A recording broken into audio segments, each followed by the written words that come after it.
I'm Ashton Addison from EventChain for InvestmentPitch Media and the Crypto Coin Show. And today on Blockchain Interviews with Greg Magarashak, the founder of Intercoin. Greg, thanks so much for taking the time to be here and welcome to the show. It's an absolute pleasure. Thanks for having me on. You're very welcome. I'm really excited to dive into Intercoin and the evolution of money in the monetary system. I would love for you to just kick it off for us with a bit of the high-level overview of Intercoin and the focus on the solutions you're providing. Absolutely. So Intercoin basically goes beyond the peer-to-peer technology that we've seen, Bitcoin, Ethereum, and the networks that are being put out. And we want to address the communities. We want to make applications that serve entire communities. So you could think of like a university that wants to give a stipend to its students. We can help with that.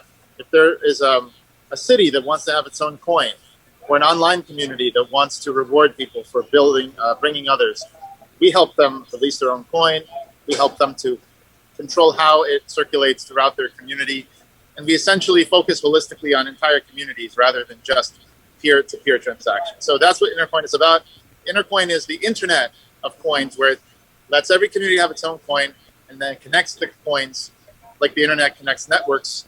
It connects the coins into one giant intercoin network. That's basically what the project is about. Definitely, and thank you for that intro. And yeah, I was reading that Intercoin has the ambitious vision of being the next step in the evolution of money. You know, we have fiat currency, and then we have this evolution into Bitcoin and Ethereum. Can you talk more about that evolution, and is it really going beyond these other cryptocurrencies and peer-to-peer money? And you know, how do you see that next evolution of currency? Well, think about what currency is, right? Currency is actually a community phenomenon. So every time that we speak English, it's because of the network effect. Other people speak English, therefore we speak English, and it's worth it to teach our children to speak it. Every time we're on Facebook, it's because other people are on Facebook. So it's important that there's a community that speaks the same language or has the same culture or invests in the same type of currency. So we would use a currency because other people would accept it when we need actually to pay for food, shelter, whatever it is that we need to do.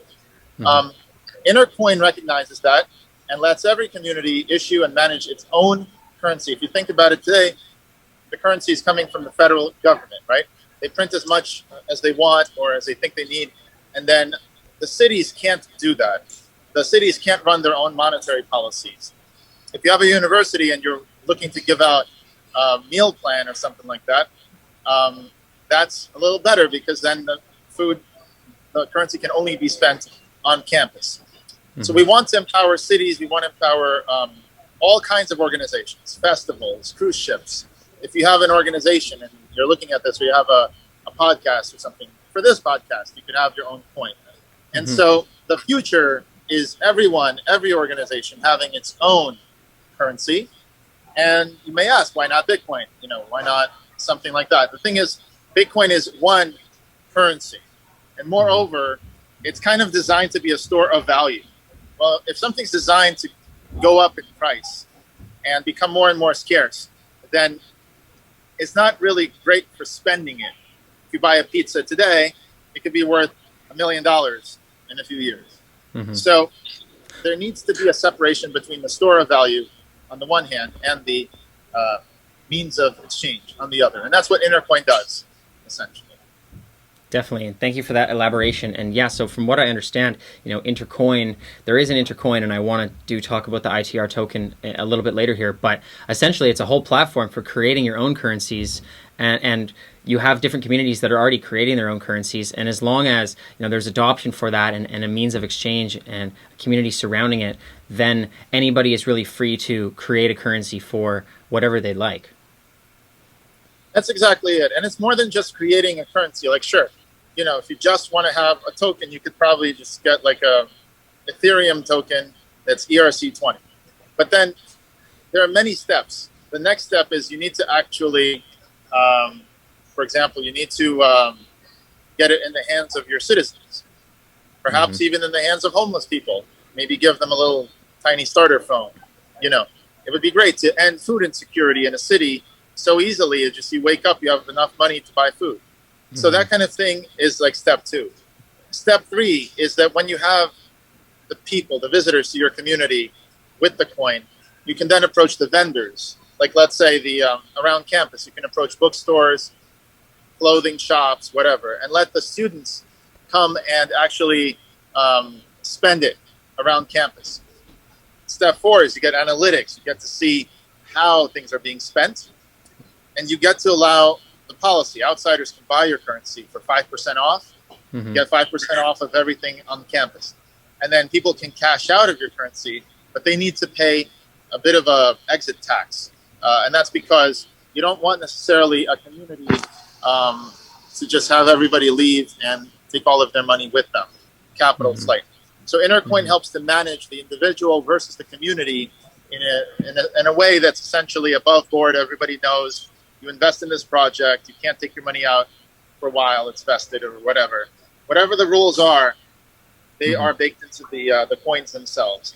And finally, step 5 is you join the Intercoin network, because having your own currency is nice, but it would be even nicer if people could use that currency elsewhere, right? So you may not need so much Netflix coin, you're not going to watch so many movies. So you go ahead and exchange it for something you actually need.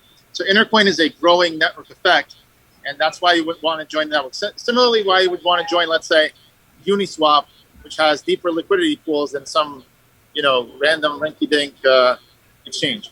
So same thing, if we help to build the communities, Intercoin is the decentralized exchange between the communities that we believe will lead to a lot of commerce and settlement between communities as well. Definitely. And being able to pay for different things with these different currencies, I'm curious on the actual internetwork payment infrastructure, comparing it to Bitcoin and Ethereum payment infrastructure. Bitcoin, the block time is 10 minutes, and there are quite high transaction fees. And Ethereum is a little bit better, but by no means is it free right now. Is it similar to the Intercoin network in terms of the cost for payments and how fast they transact? So I'll answer like this. When we started in 2018, we thought we would build the whole stack. Like Apple builds the hardware, the operating system, the applications. And that's pretty impressive. When you first look at the Mac, I think Andy Warhol looked at the Mac with the mouse, and you just spend the entire day playing around with Mac Paint. And that's a major, major thing. Mouse plus the painting plus this and that. But since 2018, we didn't have enough of a budget to build the entire stack. So we said, we're going to build the application layer.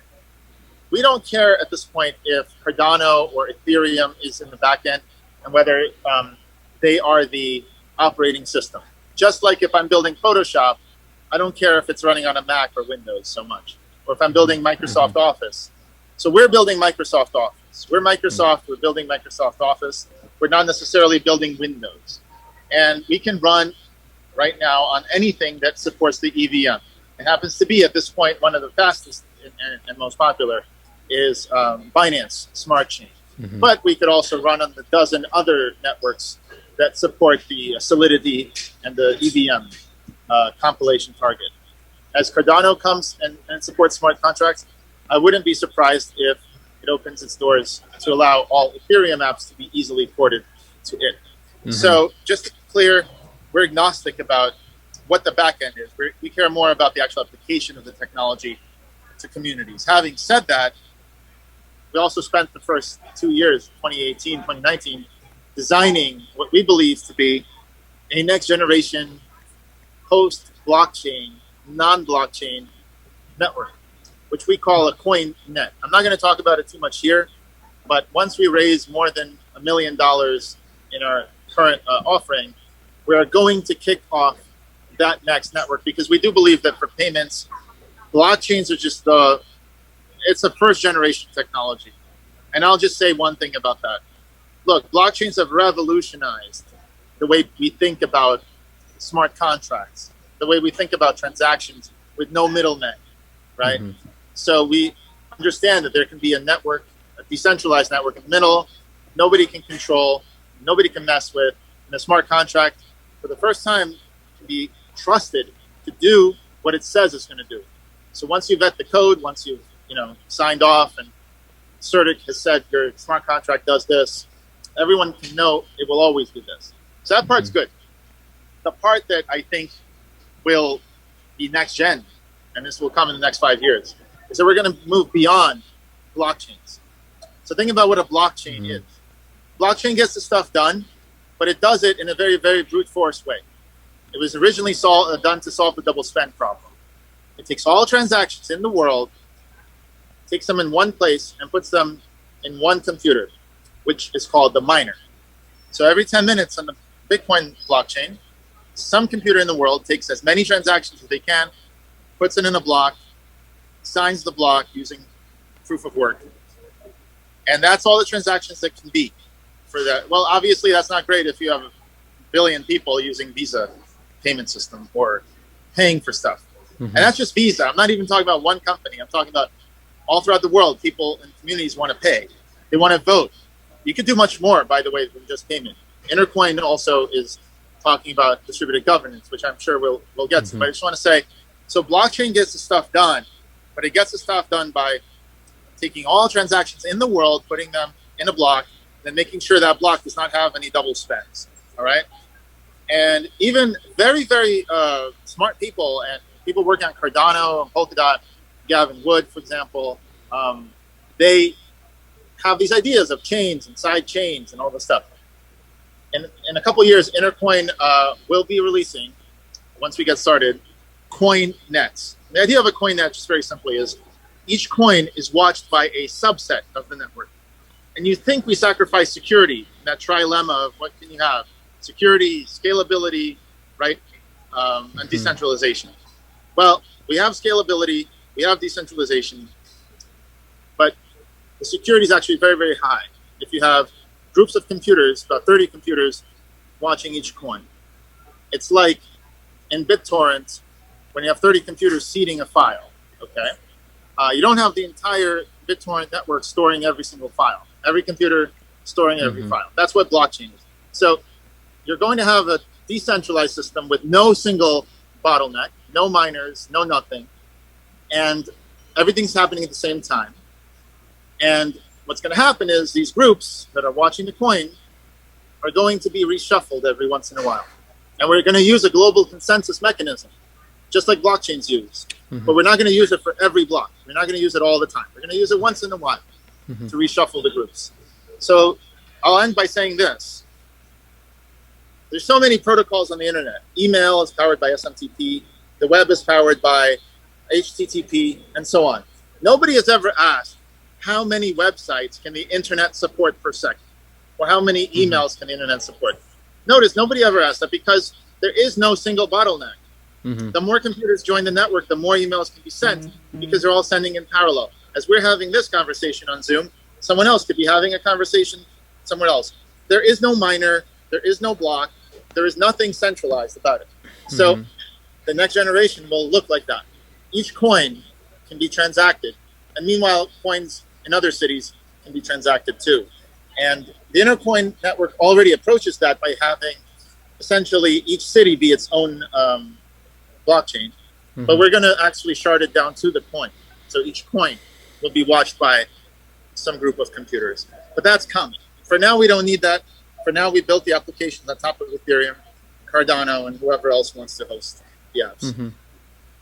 Great. Thank you so much for that, Greg. And you did mention governance there, and I just wanted to jump into the ITR and the Intercoin token itself. I know governance is one functionality of it. Maybe you could touch on how else the Intercoin currency itself is actually functioning throughout the Intercoin network?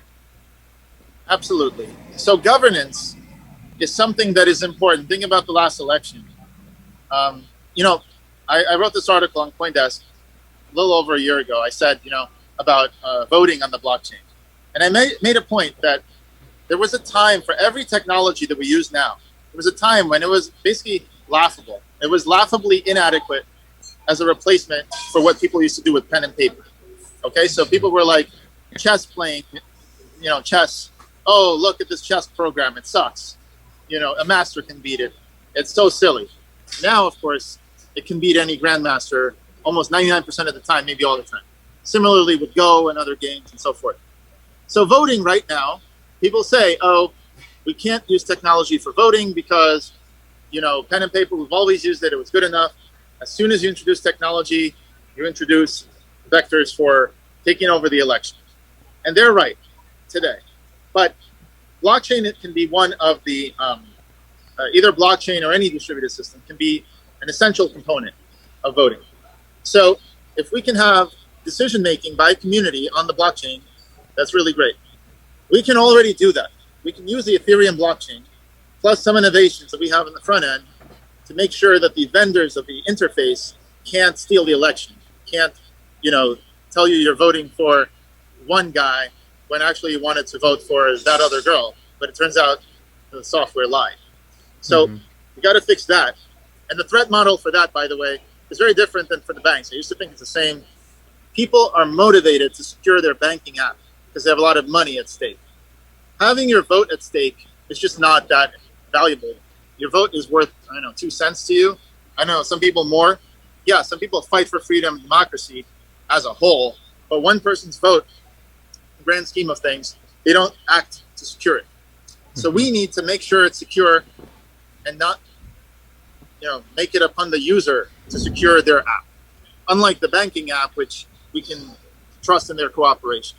So one thing is we have to make it by default, almost force the user to use, let's say, 2 different devices to scan a QR code from a website on their computer, use their phone to scan it and confirm that they indeed did vote for that person. But once we do all those things and we use the blockchain and distributed systems, we actually have a really, really robust system because not only can we not tamper with the election, we have Merkle trees that essentially prove that your vote was counted and it's part of this grand total. Not only that, but also the result of the voting is on chain. So if you want to, for example, vote on how much UBI to give out to your community or how much to tax or whatever, you can make those decisions on chain in a continuous poll, let's say, that goes on for years. And sometimes it's a person's turn to vote and they vote, do they want this or that? 2 choices, because there's something also called Arrow's incompleteness theorem that says if you have more than 2 choices, you can never have a perfect election. So if you have a choice, do you want more UBI or less UBI? Do you want more tax on carbon or less tax on carbon? Then the governance can happen on chain, and we can use those to mint the coins the next day according to what people want it.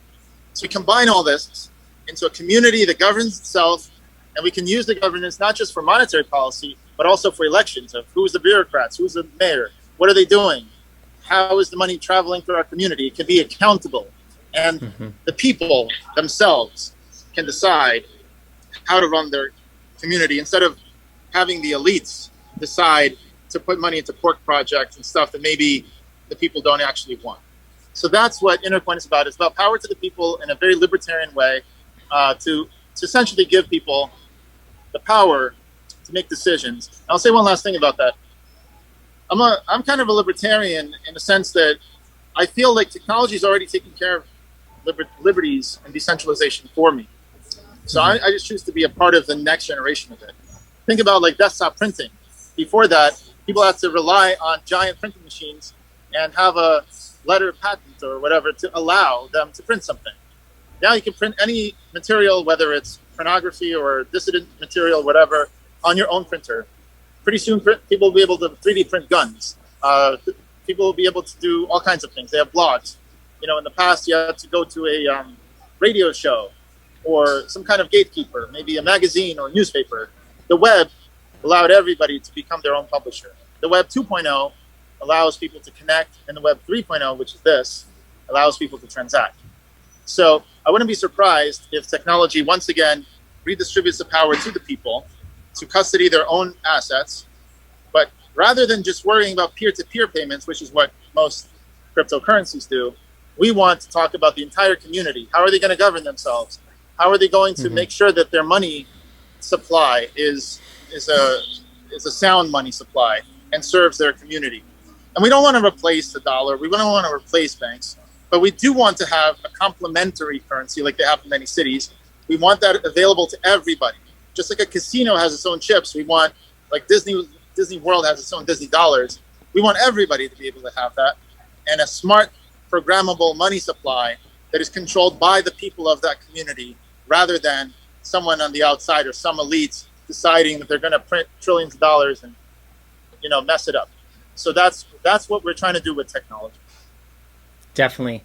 Well, very well said, Greg. Thank you for that. And for the people that are looking to learn more about Intercoin and the Intercoin communities and to get involved with the communities and potentially create their own currencies as well, what's the best way for them to get started and get involved? Hands down, the best way is you go to intercoin.org. So just intercoin.org. It's an organization. We are for profit. Fill in your email, join the community. The team will reach out. We're still in a pre-sale mode as of this interview, so you can get the coins in a pre-sale, but that involves doing some KYC and understanding who you are. Once we launch the Intercoin's utility tokens for the network, then you'll be able to obtain them, perhaps for a higher price, I don't know, on the exchanges. At that point, it will be a market price. So go to intercoin.org. If you have any questions, go to our community forum, go to our Telegram. We love to discuss these things. Social impact, technology, economics, regulations, in fact. Some of our advisors are former regulators. So we care about how to get this done correctly, because look at Telegram. They were stopped by the SEC, or Kick Messenger. Huge ICOs. Kick Messenger, $700 million. Telegram, $2 billion. But somehow they were stopped because of the way they almost like took the same coin that they used to raise the money with, and they tried to use that as a currency as well. We separate those two things. We raise the money with ITR tokens, and then we launch the Intercoin utility tokens separately as a currency. So if you want to find out more, it's intercoin.org. Get involved. It doesn't cost you anything, and you might contribute to the movement.